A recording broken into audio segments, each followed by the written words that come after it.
Halo, assalamualaikum warahmatullahi wabarakatuh. Bertemu kembali di channel kita bersama ini Anwar Rauna. Pada kesempatan kali ini kita akan membahas salah satu sepatu modelnya sepatu boot. Model yang akan kita bahas adalah sepatu dengan jenis Cuka boot. Seperti apakah gambar dari sepatu Cuka boot tersebut? Mari kita lihat. Sepatu Cuka boot ini kategori sepatu boot. Apa sih sebenarnya yang dimaksud dengan sepatu boot? Yaitu sepatu dengan model quarter di sini. Itu ketinggiannya di atas mata kaki. Jadi selama dia ada di atas mata kaki masuk kategori sepatu boot. Dia bisa juga tingginya itu melebihi di atas mata kaki jauh, bahkan sampai lebih ke atas lagi. Nah, yang akan kita bahas ini adalah sepatu dengan model yang di atas mata kaki persis ini. Nah, ini disebut dengan kategori ankle boot. Nah, sepatu Cuka boot ini dulu awalnya itu sering dipakai oleh orang-orang Inggris, dipakai untuk kegiatan-kegiatan outdoor. Nah, sehingga selain dipakai untuk outdoor, apakah itu olahraga, kalau orang Inggris biasanya olahraganya polo ya, bisa juga dia sering dipakai pada waktu itu munculnya adalah untuk bertempur. Jadi sepatu ini tenar pada saat Perang Dunia II, dipakai oleh British soldier di situ, sehingga sering disebut juga dengan desert boot.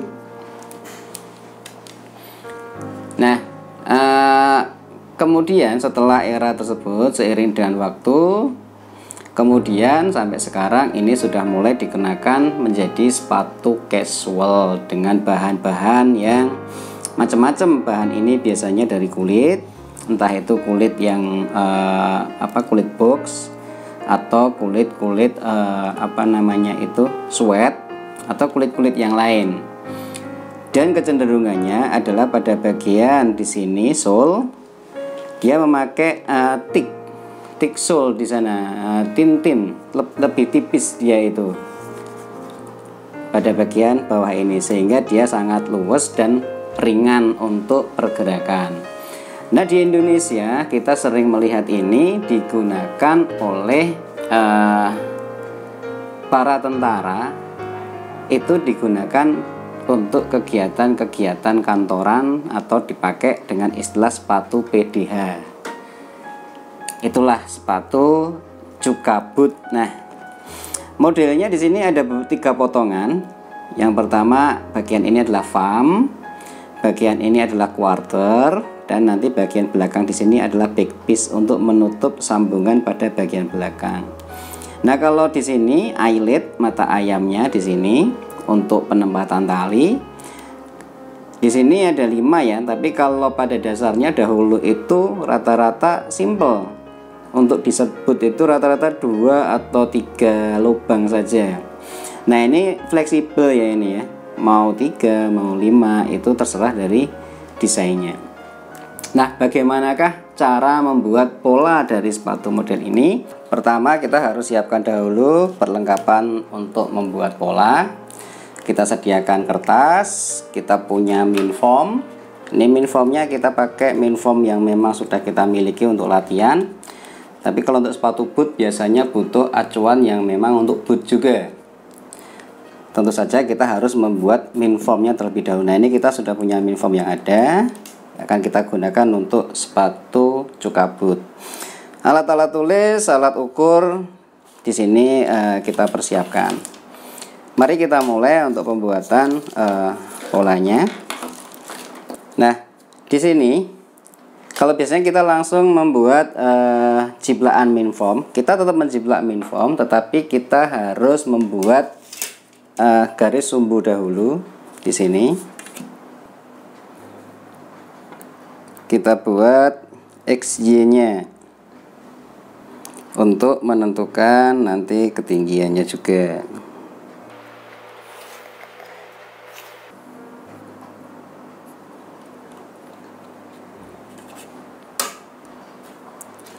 Oke. Kemudian kita bisa mengukurkan di sini ketinggian 20 mm untuk penentuan titik H, atau ini untuk penentuan heel-nya. Ini kita sebut titik H. Nah, kemudian kita letakkan minform kita di sini.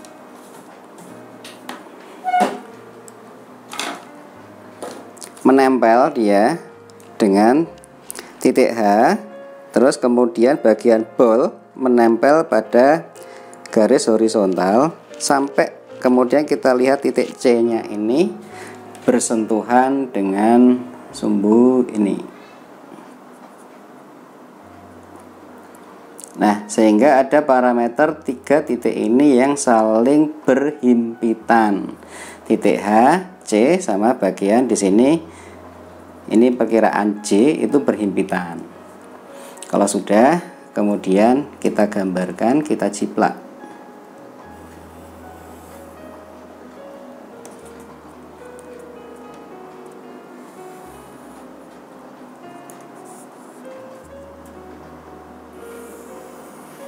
Titik C-nya kita pertahankan. Titik V ini opsional nanti. Nah, sehingga sudah kita dapatkan di sini jiplakan dari minform yang sudah kita miliki. Langkah selanjutnya kita akan mencari titik I. I apa? I itu adalah instep. Penentuan instep kita masih sama seperti sepatu mong. Kita mencari garis perpanjangan C dan E.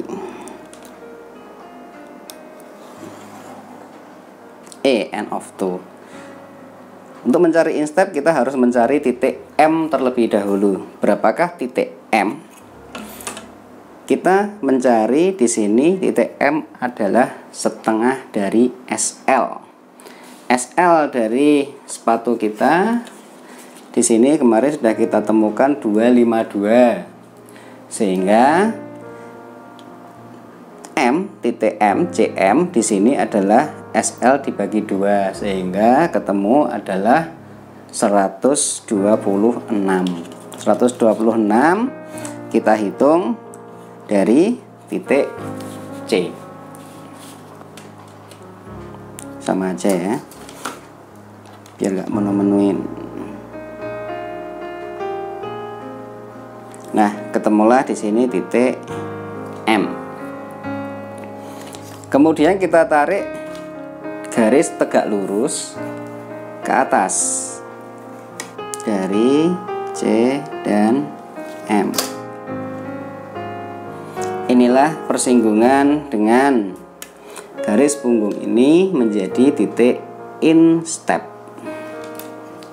Langkah berikutnya adalah kita bisa mencari di sini garisnya untuk memudahkan proses tegak lurus. Ini sudah terlihat ya garis lurusnya. Di sini kita ikuti aja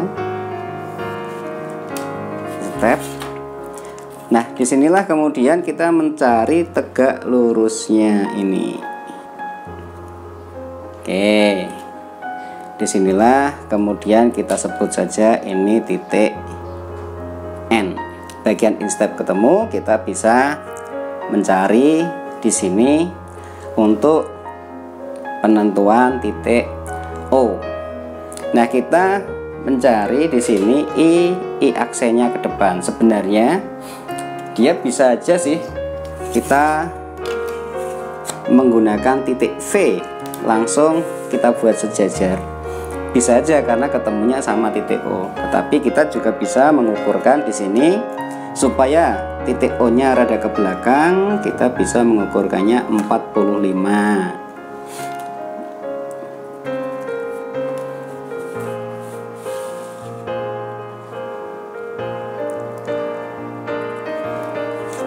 Nah, ini kita buat garis jajarnya.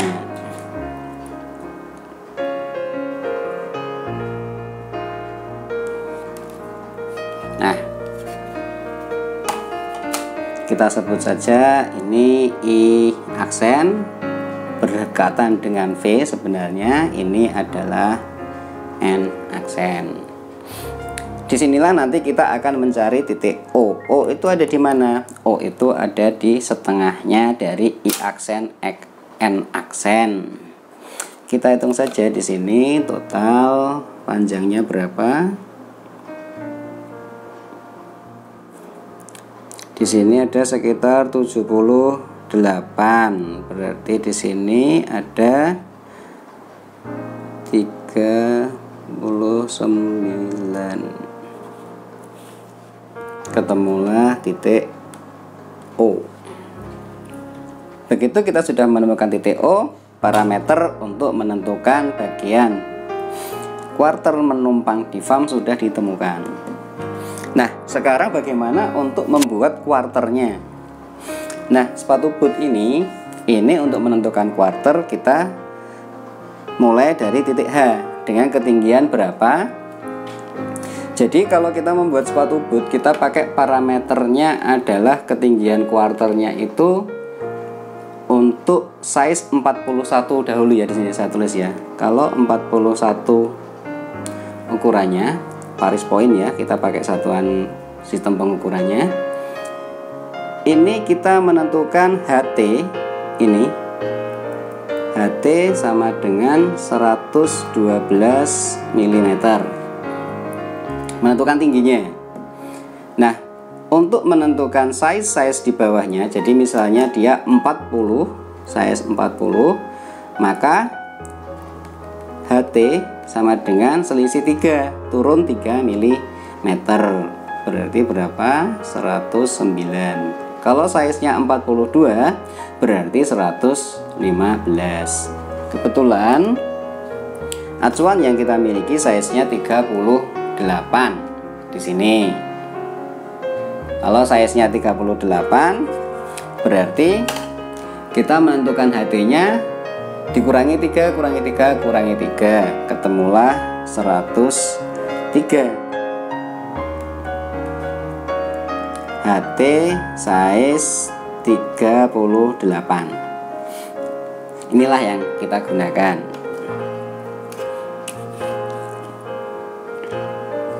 Kita ukurkan di sini 103. Ketemulah titik T. Terus kemudian kita tarik dia tegak lurus.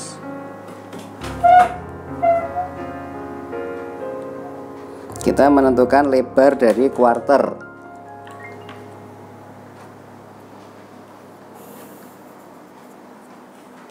Lebar kuarternya berapa di sini? Kita menentukan TL.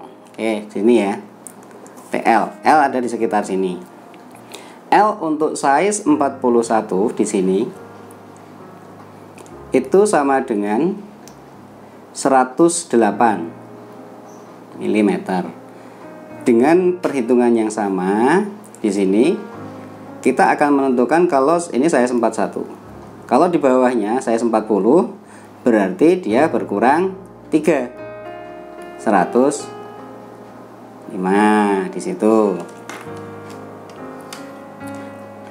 Kalau 39, berarti dia akan dikurangi lagi 3. Nah, kalau size-nya 38, berarti berapa? Di sini berarti ada sekitar 99. Kita ukurkan di sini 99 perkiraannya. Jadi ini perhitungan pendekatan saja ya sebenarnya.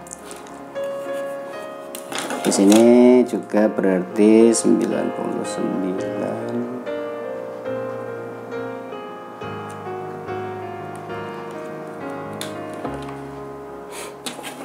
Kita gariskan. Ini untuk mendapatkan kuarter.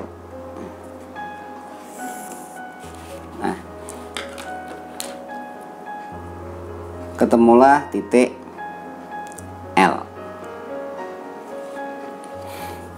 Ketinggian quarter akan lebih tinggi lagi. Kita modelnya tadi sedikit naik. Di sini kita naikkan 12 mm.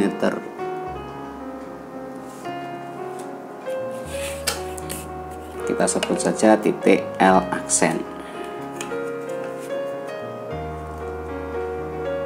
Kita hubungkan saja di sini. Nah, itulah perkiraan bagian kuarternya nanti. Nah, sekarang menentukan bagian garis di bagian konter belakang ini. Kita mengukurkannya adalah dengan mencari T sedikit maju ke dalam supaya dia lebih mepet dengan kaki. Kita hitungkan di sini T aksen itu dimasukkan 3 mm.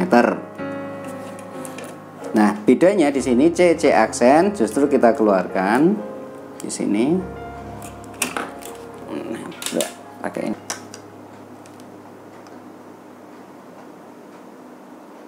Nah, di sini 3 mm keluar. Yang ini mundur sekitar 5 mm. Ini disebut S aksen. Ini kan S ya. Ini tadi ini titik C, ini C aksen. Lengkung ini akan ditemukan batas ini T aksen. Melengkung. Nah, sekarang kita selesaikan bagian lasting allowances-nya. Kita gambarkan sekalian dengan jarak 15 mm. Bagian depan sini juga 15 mm. Ujung kita kurangi di sini 12 mm. Mari kita gambarkan di sini supaya garisnya lebih mudah. Saya pakai ini,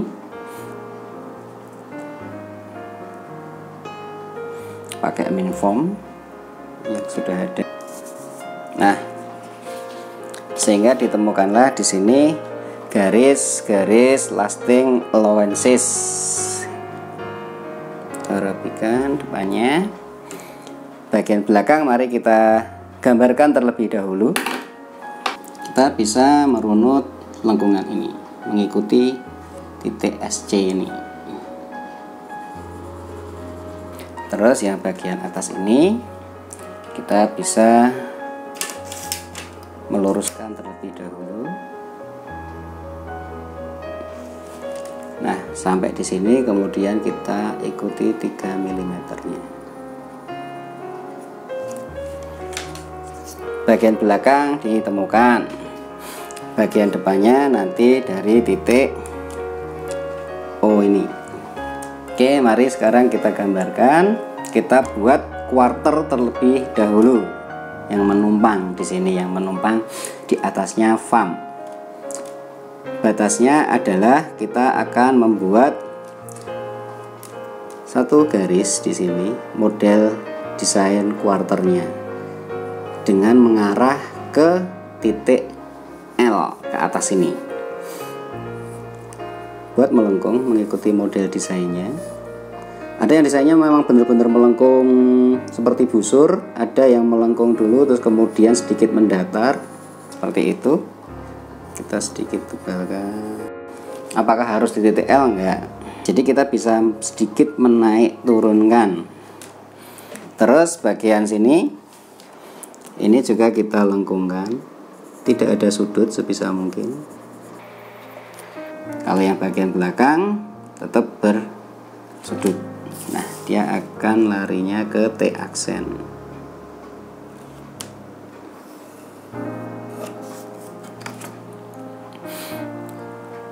Bagian depannya di sini, lari kemana?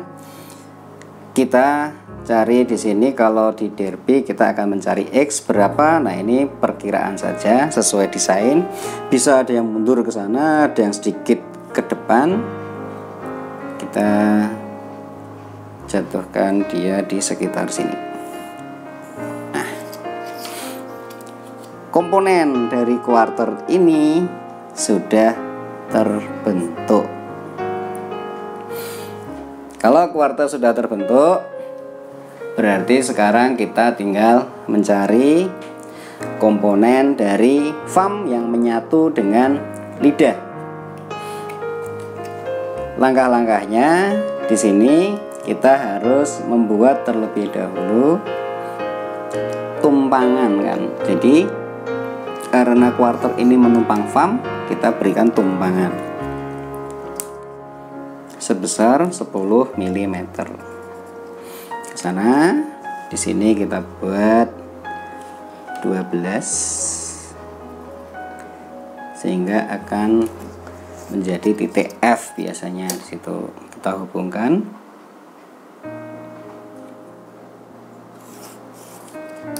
Nah, dia akan menyatu. Ini kan sudah menjadi bagian dari VAM. Kesananya bagaimana?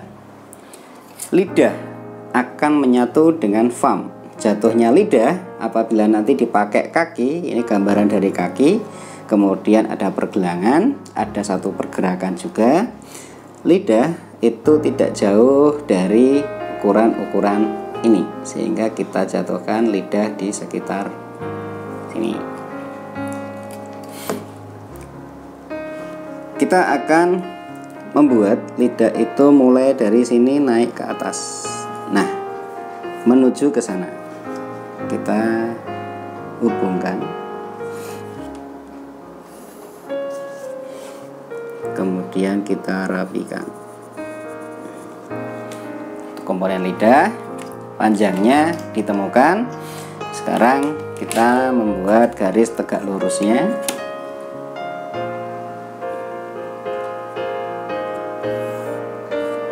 Oke, nah berapakah lebar lidahnya? Lebar lidahnya kita bisa menentukan 4 sampai 4,5, misalnya 4 atau 4,5 sekitar itu. Di sini juga 4 atau 4,5. Kita ambil bebas sih sebenarnya. Kita bisa ambil 4 ataupun 4,5. Misal kita ambil garis yang 4. Jatuhnya kan dia akan sekitar itu. Ini kita lengkungkan. Terus kemudian bagian ini juga kita buat lengkungannya. Kita mulai dari setengahnya, dari sudut-sudut itu, kemudian kita lengkungkan.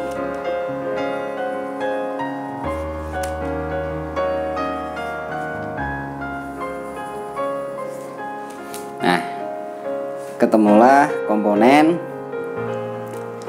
VAM menyatu dengan lidah, komponen kuarter. Sekarang komponen bagian belakangnya. Mari kita gambarkan komponen bagian belakang. Kita bisa memperpanjang SS aksen ini.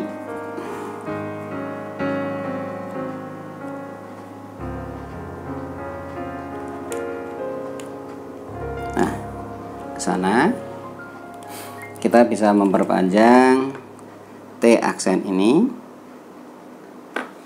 sebagai parameter. Nah, kita gariskan.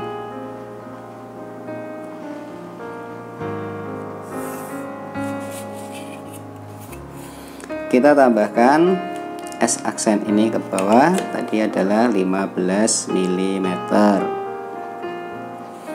Untuk bagian atas kita tambahkan 25 mm.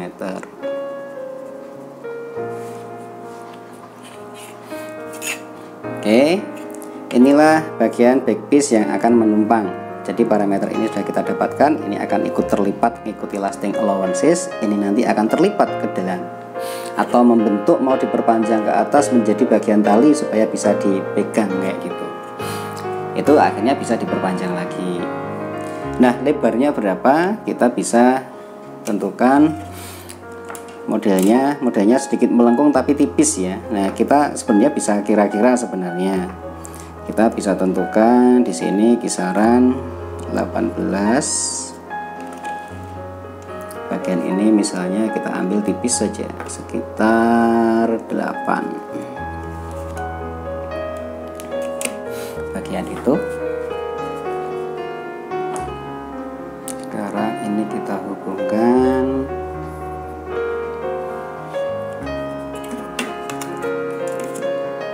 bagian ini juga kita tegak luruskan.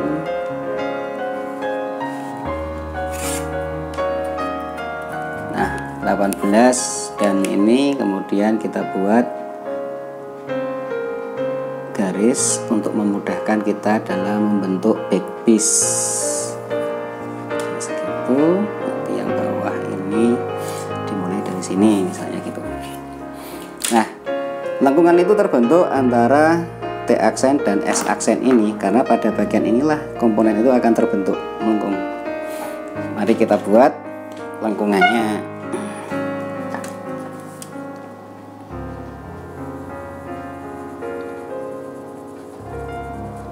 Nah, misalnya seperti itu. Bagian inilah nanti yang akan menempel menutup sambungan quarter. Oke, komponen demi komponen sudah ditemukan. Mari kita perjelas gambar kita outline dengan spidol.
Oke, 3 komponen dari sepatu cuka boot ini ditemukan dari komponen quarter, thumb, dan backpiece. Lidah sudah menyatu.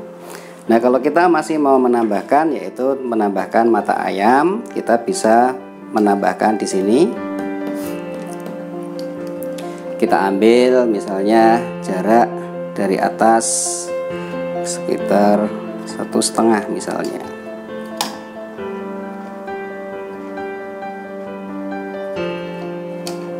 Di sini juga 1,5.